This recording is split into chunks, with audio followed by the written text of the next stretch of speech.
नमस्कार, आप live cities देख रहे हैं। मैं हूं जय शुक्ला। बिहार में एक ऐसे डबल मर्डर की मिस्ट्री का खुलासा हुआ है जिसके बाद सभी हैरान हो गए। एक भाई जो संपत्ति विवाद में अपने भाभी और भाई दोनों की हत्या करता है।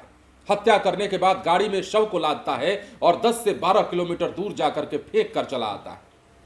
जानते हैं यह घटना 3 महीना पहले की है और 3 महीना पहले की इस घटना के बाद अब जो खुलासा हुआ है, जो शव को बरामद जिस स्थिति में किया गया है, वो ये बताता है कि कितनी निर्दयता से हत्या की गई थी और किस तरीके से संपत्ति विवाद ने एक हंसता खेलता परिवार उजाड़ दिया। खबर है बिहार के मुजफ्फरपुर से, और मुजफ्फरपुर में 3 महीने पहले जिस वारदात को अंजाम दिया गया था उसका खुलासा अब पुलिस ने किया है। इसके साथ ही जिस दंपत्ति की हत्या की गई थी उन दोनों के शव को कंकाल के रूप में बरामद किया गया है। और क्या कुछ तस्वीरें निकलकर सामने आई है, पहले आप देखिए क्या अधिकारी बता रही हैं वो सुनिए, उसके बाद हम आपको खबर के विस्तार में ले चलेंगे।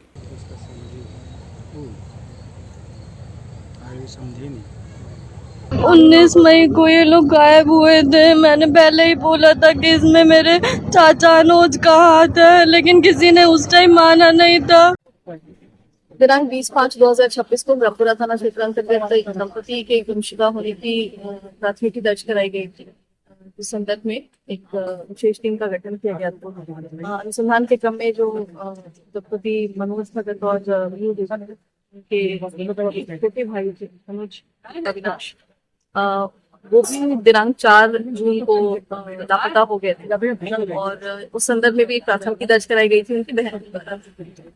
दोनों केस का संयुक्त रूप से अनुसंधान किया जा रहा था और कल अनुज अविनाश को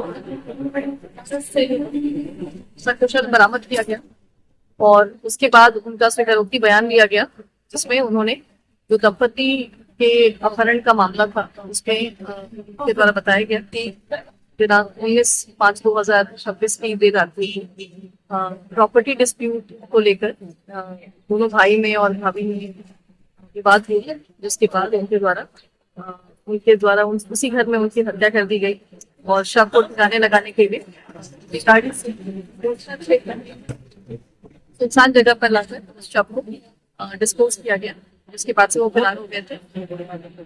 कल उनको यहाँ पर ब्रह्मपुरा थाना लाकर उनकी स्वीकारोक्ति बयान के पश्चात उनकी अरेस्टिंग की गई है और शव को रिकवर कर लिया गया। घटनास्थल को सुरक्षित करते हुए FSL की टीम को बुलाया गया है और इसमें पोस्टमार्टम की कार्रवाई की जा रही है। तो जैसा कि आपने सुना और देखा है, आप समझ गए होंगे कि यह मामला कितना गंभीर था। अब हम आपको इसके पीछे की कहानी बताते हैं। हत्या के 3 महीने बाद दंपत्ति के कंकाल मिले हैं। प्रॉपर्टी के लिए आरोपी ने भाई बहन को मार डाला था और लाश को अपनी गाड़ी में डालकर घर से करीब 12 किलोमीटर दूर ले जाकर ठिकाने लगा दिया था। अब समझिएगा, 23 अगस्त को पुलिस ने फरार आरोपी अनुज को वाराणसी से गिरफ्तार किया है। कड़ी पूछताछ के बाद निशानदेही पर पुलिस ने दंपत्ति के कंकाल को बरामद किया है। मृतक लैपटॉप कारोबारी मनोज भगत और उनकी पत्नी मीनू देवी हैं, जिनकी हत्या 19 मई की देर रात ब्रह्मपुर थाना क्षेत्र में कर दी गई थी। अब पुलिस जो बता रही है, 19 मई की रात आरोपी अनुज दंपत्ति के घर पहुंचा था।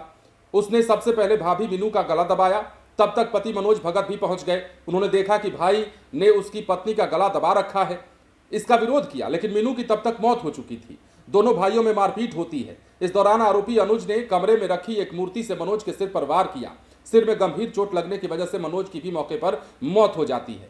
अब घर में दंपत्ति के अलावा कोई नहीं था। एक बेटी है जिसकी शादी पिछले साल हो चुकी थी, वो ससुराल में थी। अनुज ने दोनों की लाश को कार में रखा और दरभंगा रोड स्थित बोचहा थाना क्षेत्र में ले जाकर ठिकाने लगा दिया। अगले दिन 20 मई की सुबह दंपत्ति के घर आसपास के पड़ोसी पहुंचते हैं। दोनों को नहीं देखते हैं। काफी देर के बाद उनका पता नहीं चल पाता है। तब बेटी को खबर की जाती है, जिसका नाम शेफाली बताया जाता है, तुम्हारे माता पिता लापता है। अब जब बेटी पहुंचती है, फोन करती है तो फोन नहीं उठता है। इसके बाद अनहोनी की आशंका होने लगती है। शेफाली ने पुलिस को सूचना दी, जिसके बाद थाने में गुमशुदगी की रिपोर्ट दर्ज कराई गई। पुलिस ने जांच पड़ताल शुरू कर दी और जब घर पहुंची तो पुलिस के साथ फॉरेंसिक टीम भी वहां पहुंचती है। कमरे में खून के धब्बे मिलते हैं। इसके बाद पुलिस जांच का दायरा बढ़ जाता है। अब बेटी ने चाचा पर जो संदेह जताया था, वो संदेह पुलिस को भी होने लगा था। जांच के दौरान आरोपी अनुज भी अचानक लापता हो गया, जिससे पुलिस का शक और गहरा होता है। जांच में अनुज की कार में दंपत्ति के खून के निशान मिले थे। ये वही कार है जिससे अनुज के लाशों को ठिकाना लगाया गया था, मतलब दंपत्ति के लाशों को ठिकाना लगाया गया था। पुलिस ने कमरे में मिले खून के निशान से मैच किया तो दोनों एक ही निकले। अब समझिएगा, दंपत्ति का घर मुजफ्फरपुर के पौष इलाके ब्रह्मपुर में है। बिल्डिंग में ऊपर परिवार रहता था और नीचे मार्केट है, जिसमें करीब 12 दुकानें रेंट पर चलती हैं। रेंट के पैसे दंपत्ति के पास जमा होते थे। इसी खुन्नस में आरोपी भाई अनुज ने इनकी हत्या कर दी। अब एसएसपी कांतेश कुमार मिश्रा और एसडीपीओ टाउन 2 विनीता सिन्हा ने बताया है कि आरोपी की निशानदेही पर शव के अवशेष बरामद कर पोस्टमार्टम और डीएनए टेस्ट के लिए भेज दिए गए हैं। सवाल यह है कि कैसे कैसे लोग हैं, मतलब अपने ही खून का खून कर देना, अपने ही भाई की हत्या कर देना, अपनी ही भाभी का गला दबाकर मार डालना। किस चीज़ के लिए? संपत्ति के लिए, पैसों के लिए। कितने दिन रहेगा ये पैसा? शरीर साथ छोड़ देता है, मिट्टी में मिल जाना है या तो राख बन जाना है। लेकिन लोगों को इस भ्रम में जाने से कौन रोक पाता है कि पैसा ही सब कुछ है। रिश्तों के आगे पैसों की कद्र करने वाले लोगों को अब ये समझना चाहिए कि ये बहुत है, ये बहुत ज़्यादा है। मतलब संपत्ति की लालच में अपने ही परिवार का खून कर देना, हंसता खेलता परिवार उजाड़ देना, वो भी किसके द्वारा? अपने ही भाई के द्वारा। सवाल करता है, आपको सीखना चाहिए इससे। समाज में अगर आप रहते हैं, आप भी अगर हमारी खबरों को सुन रहे हैं, तो आपको इससे सबक लेना चाहिए और कसम खानी चाहिए कि संपत्ति जाए तो जाए, पर भाई दोबारा नहीं आएगा। संपत्ति के लिए भाई को मार देना, पैसों के लिए भाई को मार देना, भाभी को मार देना, मतलब अजीब लगता है। फिलहाल बने रहें लाइव सिटीज के साथ। धन्यवाद।